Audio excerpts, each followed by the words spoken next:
षष्ठोऽध्यायः धूम्रलोचन वध। मैं सर्वगेश्वर भैरव के अंक में निवास करने वाली परमोत्कृष्ट पद्मावती देवी का चिंतन करता हूँ। वे नागराज के आसन पर बैठी हैं। नागों के फड़ों में सुशोभित होने वाली मड़ियों की विशाल माला से उनकी देह लता उद्दासित हो रही है। सूर्य के समान उनका तेज है। 3 नेत्र उनकी शोभा बढ़ा रहे हैं। वे हाथों में माला, कुंभ, कृपाल, कमल लिए हुए तथा उनके मस्तक पे अर्धचंद्र का मुकुट सुशोभित है। ऋषि कहते हैं, देवी का यह कथन सुनकर दूत को बड़ा अमर्ष हुआ और उसने दैत्यराज के पास जाकर सब समाचार विस्तार पूर्वक कह सुनाया। दूत के उस वचन को सुनकर दैत्यराज कुपित हो उठा और दैत्य सेनापति धूम्रलोचन से बोला, धूम्रलोचन, तुम शीघ्र अपनी सेना साथ लेकर जाओ और उस दुष्टा के केस पकड़कर घसीटते हुए उसे बलपूर्वक मेरे पास लेके आओ। उसकी रक्षा करने के लिए यदि कोई दूसरा खड़ा हो तो वह देवता, यज्ञ अथवा गंधर्व ही क्यों न हो, उसे अवश्य मार डालना। ऋषि कहते हैं, शुंभ के इस प्रकार आज्ञा देने पर वह धूम्रलोचन दैत्य 60,000 असुरों की सेना को साथ लेकर वहां से तुरंत चल दिया। वहां पहुंचकर उसने हिमालय पर रहने वाली देवी को देखा और ललकार कर कहा, अरे तू शुंभ निशुंभ के पास चल। यदि इस समय प्रसन्नता पूर्वक मेरे स्वामी के समीप नहीं चलेगी तो मैं बलपूर्वक झोटा पकड़कर घसीटते हुए तुझे ले चलूंगा। देवी बोली, तुम्हें दैत्यों के राजा ने भेजा है। तुम स्वयं भी बलवान हो और तुम्हारे साथ विशाल सेना भी है।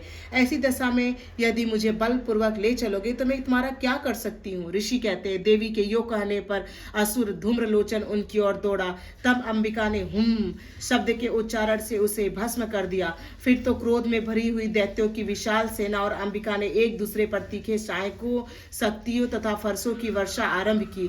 इतने में ही देवी का वाहन सिंह क्रोध में भरकर भयंकर गर्जना करके गर्दन के बालों को हिलाता हुआ असुरों की सेना में कूद पड़ा। उसने कुछ दैत्यों को पंजों की मार से, कितनों को अपने जबड़ों से और कितने ही महादैत्यों को पटक कर होंठ की धाड़ों से घायल करके मार डाला। उस सिंह ने अपने नखों से कितनों के पेट फाड़ डाले और थप्पड़ मारकर कितनों के सिर धड़ से अलग कर दिए। कितनों की भुजाएं और मस्तक काट डाले और अपनी गर्दन हिलाते हुए उसने दैत्यों के पेट फाड़कर उनका रक्त चूस लिया। अत्यंत क्रोध में भरी हुई देवी के वाहन उस महाबली सिंह ने क्षण भर में ही असुरों की सारी सेना का संहार कर डाला। शुंभ ने जब सुना कि देवी ने धूम्रलोचन असुर को मार डाला तथा उसके सिंह ने सारी सेना का सफाया कर डाला, तब उस दैत्यराज को बड़ा क्रोध हुआ। उसका होंठ कांपने लगा। उसने चंड और मुंड नामक 2 महादैत्यों को आज्ञा दी, हे चंड और मुंड, तुम लोग बहुत बड़ी सेना लेकर वहां जाओ। उस देवी के झोटे पकड़कर अथवा उसे बांधकर शीघ्र लेकर आओ। यदि इस प्रकार उसको लाने में संदेह हो तो युद्ध में सब प्रकार के अस्त्र शस्त्रों तथा समस्त आसुरी सेना का प्रयोग करके उसकी हत्या कर डालना। उस दुष्टा की हत्या होने तथा सिंह के भी मारे जाने पर उस अंबिका को बांधकर शीघ्र ही लौट आना। इस प्रकार श्री मार्कंडेय पुराण में सार्वणिक मनवंतर की कथा के अंतर्गत देवी महात्म्य में धूम्रलोचन नामक 6ठा पाठ का अध्याय संपूर्ण हुआ।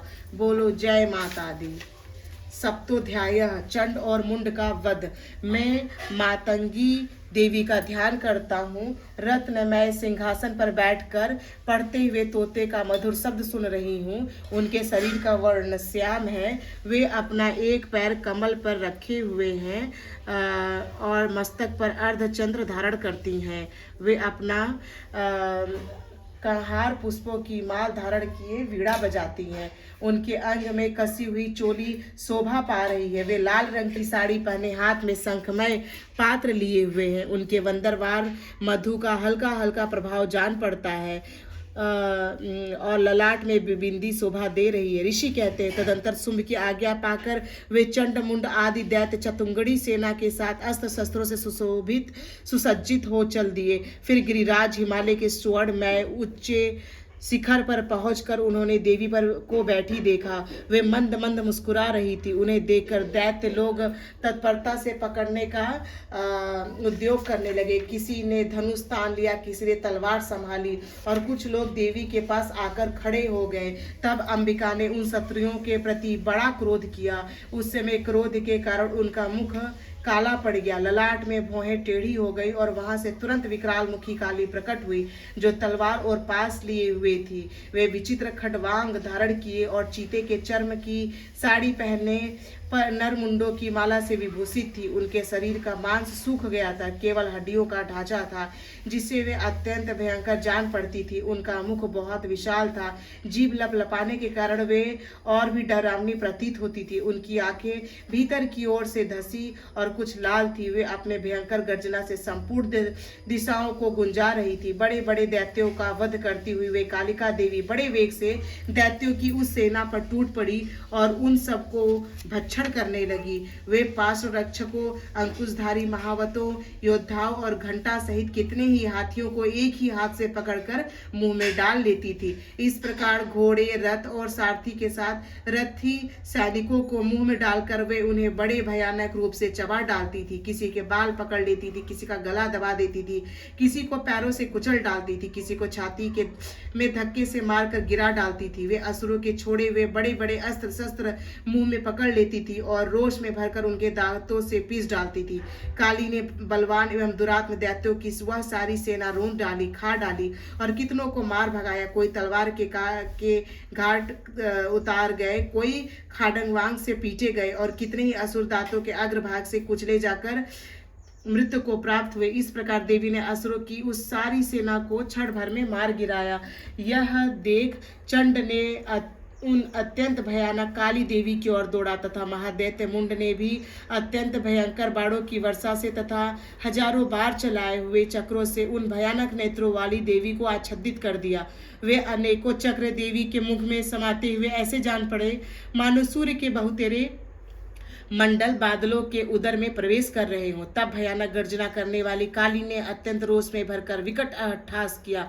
उस समय उनके विकराल वदन के भीतर कठिनता से देखे जा सकने वाली दांतों की प्रभा से अत्यंत उज्जवल दिखाई देती थी। देवी ने बहुत बड़ी तलवार हाथ में ले का उच्चारण करके चंड पर धावा किया और उसके केस पकड़कर उसी तलवार से उसका मस्तक काट डाला। चंड को मारा गया देखकर मुंड भी देवी की ओर दौड़ा तथा देवी ने रोष में भरकर उसे भी तलवार से घायल करके धरती पर सुला दिया। महापराक्रमी चंड और मुंड को मारा गया देख मरने से बची हुई बाकी सेना भय से व्याकुल हो चारों ओर भाग गई। तदंतर काली ने चंड और मुंड का मस्तक हाथ में ले चंडिका के पास जाकर प्रचंड अट्टहास करते हुए कहा, देवी, मैंने चंड और मुंड नामक इन दो महापशुओं को तुम्हें भेंट किया है। अब युद्ध यज्ञ में तुम शुंभ और निशुंभ का स्वयं ही वध करना। ऋषि कहते हैं, वहां लाए हुए उन चंड मुंड नामक महादैत्यों को देखकर कल्याणमयी चंडी ने काली से मधुर वाणी में कहा, हे देवी, तुम चंड और मुंड को लेकर मेरे पास आई हो, इसलिए संसार में चामुंडा के नाम से तुम्हारी ख्याति होगी। इस प्रकार श्री मार्कंडेय पुराण में सार्वणिक मनवंतर की कथा के अनुसार अंतर्गत देवी महात्म्य में चंड मुंड वध नामक 7वां अध्याय पूरा हुआ। जय माता दी।